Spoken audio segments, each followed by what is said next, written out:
I have a daughter who's 18. She's at college. I'm a single mother. We've had a beautiful relationship for many, many years. I have guided her and taught her to the best of my ability, both in this life, and I know we've been together in past lives. This past year, I've had to let her go, and she has had to let me go so that she can experience her path on her own. I cannot walk her path for her. I can give her the tools and the guidance and the wisdom and everything on my journey that I can pay forward, but I know she needs to do it on her own.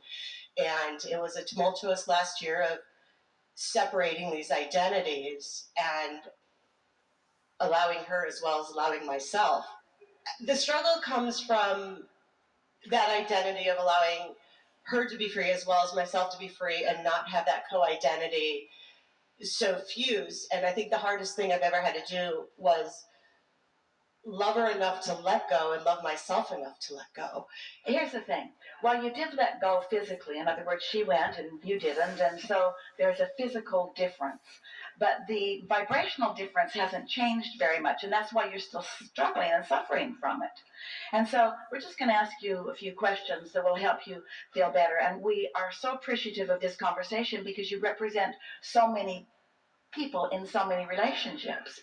So here's the first question, and these are not difficult answers at all, and no traps going on here. So we just want you to relax and enjoy the lifting of vibration that will happen in you as you answer these questions. So can you see now that even though you didn't mean to, that for a lot of years you tried to replace your daughter's inner being and guidance system with you?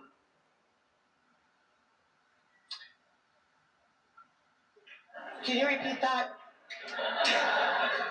We'll ask it in a different way. Same question, it'll be easier to hear. Since you've lived more life and you had more experience and you knew what pitfalls could be out there, and you love your daughter and you want to protect her, and so can you see how you wanted very much to guide your daughter, because you didn't even know about your own inner being through much of that, and you certainly didn't know about hers.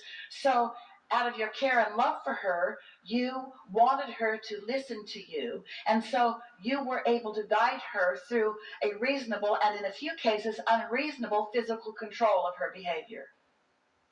She got so she pretty much did what you wanted her to do because it was the path of least resistance for her to do what you wanted her to do, because you made life pretty miserable if she didn't do what you wanted her to do. And so she felt quite a bit of freedom when she got outside your reach. And that is exactly what I wanted for her, because my guidance system has always been the universe for decades. And so what I realized I was doing is that I was actually giving her that guidance, but she needed to experience that firsthand experience, not just through me. Really, really good. So now we want to talk about the push-pull in you, because it feels to you that this conversation is about you and her. No, it's probably about me, because I know vibrationally. You introduced her into this conversation, so you, to some extent, think that it's the relationship between you and your daughter, because that's what you sat down to talk about first. But really, now we want you to feel, it's really good, you're getting way out ahead of us, and that's a really good thing too.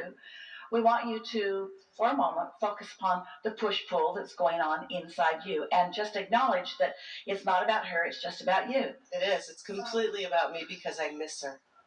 Vibrationally, I know that I have to let her go and support her in spirit from afar and love, and just keep sending that energy. But from this plain human experience, emotionally, that emotional system, there's a missing, there's a longing. We know all of that, and we know that that's what I knew you would know. That's why I'm here. We know that you think that that's what it is, but it isn't. Everything that you feel, even though there's a subject like a daughter away at school that feels like it's the sore spot. That feels like that's the sore spot because when you touch that spot, it's sore. So it feels like that's the sore spot. But what the true sore spot is that you've got words coming from you and a vibration coming from you that don't match. So it's your own push-pull going on within you, not about her. So we're just going to identify some of it and see if you can't relate to it. Your words say, I wanted to let her go. I wanted to release her into her own creative experience so that she could be her own person and discover life. And I know that satisfaction only really comes from intending and discovering. And so I want all of that for her because I love her so much. You've said that and things like it over and over and over again. But your vibration is saying, she's not really ready for this, and it's going to be hard for her, and I don't want it to be hard for her, and I would like to soften the journey for her, and I would like to be the buffer that sort of prevents her from having to have any discomfort. So your words say, you're ready, go and be free, and your vibration says, you're not ready for this. And it's that push-pull that's going on within you. So leave her out of the equation. We don't care what you say to her ever again. That's not what this conversation is about.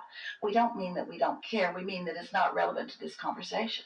There's a root that you're getting to that I know you're getting. What we want you to practice the vibration of until you own it and know it. I believe it's just a thought you continue to think until you have come into harmony with your own inner being about this person.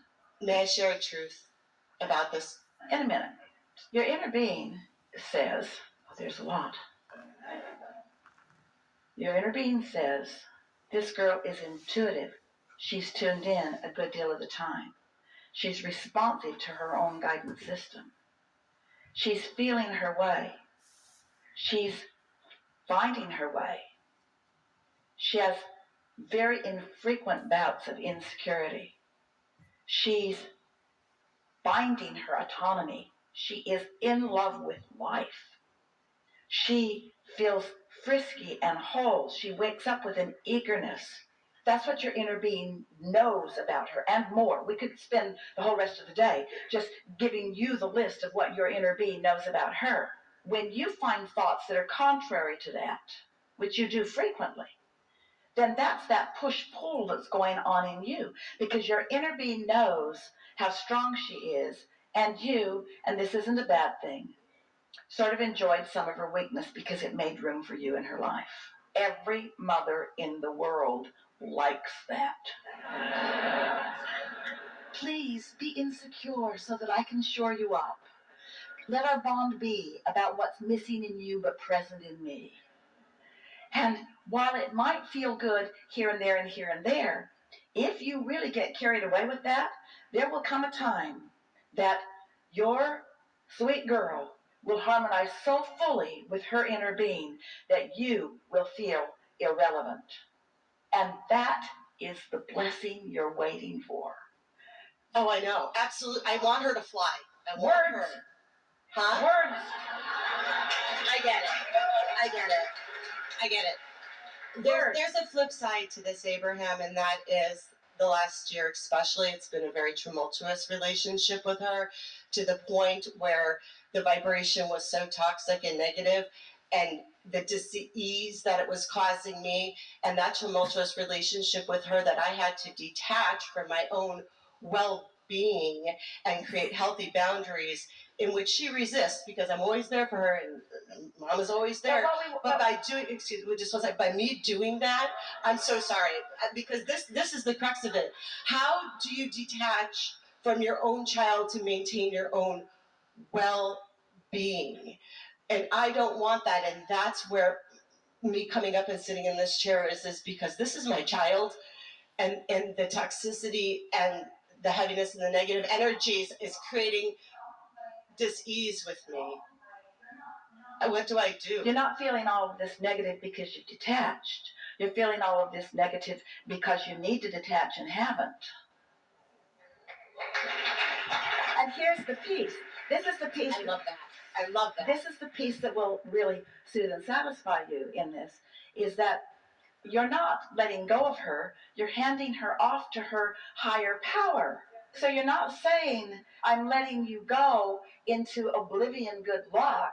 You're saying, I'm turning you over to your higher power, and I've witnessed in all of the days of your life your ability to hear your higher power, to know your higher power. And so my dysfunction here is that I practiced being your higher power for so long that it's hard for me to let go and not be your higher power. You've been saying, Mom, don't be my higher power. She hasn't said those words. And then it gets all complicated with all this stuff, like the stuff that you were saying to us. We tried to shut you down, but you didn't want us to shut you down. You want to keep saying it. I'm totally owning this, yes. Yes, you're awesome. You're not in a different situation than almost anybody else. It's not an easy thing. You see, you all do this to each other. When you are pleased by others, and so you perform for their pleasure, you replace them with your inner being. And a lot of you do that because you want the reward of approval, and so you stand on your head to get the reward of approval. But what you do is you train the people from whom you are getting the approval that they need to keep giving you the approval. You make them worry about your stability without them. So that's one side of it. But the other side of it is you look to others for their approval. So not only are you trying to get approval from them, you're trying to give them approval. In other words, you're all trying to be inner beings for each other, and it never ever works out. It always leads to some form of resentment. And so finally, when you step back into a sort of clear space, which is where many of you were during this conversation here, and you acknowledge, in my love for my daughter, the thing that I want more than all other things put together is her knowledge and ability to connect with her own guidance system. And I've decided to get out of the way of that. It doesn't mean I'm not going to compliment her. This is what it means from your standpoint. It means you're going to talk to her as much as you can, and you're going to say as many things with your mouth into her ears as you can, but only when you know for absolute certain that you're in concert with your own inner being. Only then. You're never going to talk to her from dysfunction, which is begging her back into your life. You're never going to talk to her from your dysfunction, which is then accusing her of something that isn't even true. So you're going to talk to her really, really often, but you're going to make sure you're tuned in, tapped in, turned on first. And in the process, because there's not going to be so much push-pull in your vibration, she'll reach out to you only when you're in tune. What's been happening is when you get most out of whack and she is most out of whack, that's when you come together. And then you say to each other, we can't stand each other. We've got to get apart from each other because we're toxic. You're not toxic. You're both just disconnected from source energy and using that as your platform or your moment in time of behavior. And almost everyone in this room is doing something just like that with someone, if not all ones. Agreed. It's very difficult to go into a different frequency if you're tapped into or not. You can't do it in the middle of it, but here's a game you can play. You're not with her because she's in a whole other place, and so even though you've separated in terms of physicality, you've not separated in terms of vibrations because you have a lot of thoughts about her. Of course you would. Of course you would. Of course you would, and you want to. So a thought comes into your mind that doesn't set right with you. The moment you catch that thought, sit down and write 10 positive aspects, either of the other person or of the situation or of yourself. And if each time you catch yourself in the early stage of that toxic possible momentum, if you catch yourself in the early stage and make a list of 10 positive aspects, or 1 or 2 or 3 if that's all you can find, what will happen is your vibration about this will acquiesce, harmonize, resonate with the source within you. And the more you do that, then the less push and pull there is between you and you. And the less push and pull there is between you and you, then the problem evaporates. Because the only problem has ever been the push-pull going on between you and you. Here's a fun game that you could play. Every time you're mad at someone, say, I am so mad at my inner being. Wait, how can that be? I'm at odds with my daughter. No, you're not. I'm at odds with my inner being. I'm at odds with myself. I'm at odds with my true desire. I'm at odds with what life has caused me to become. I'm at odds with my expanded self. I'm at odds with my total being. That's who you're at odds with. This poor person is just stumbled in as a cooperative component. And they're not blameless. They are a cooperative component. But you have no control over what any of them are doing and complete control over what you are doing. Can you hear that? And so when you give them the control, that's why you don't like them. I gave you control and you didn't fix this.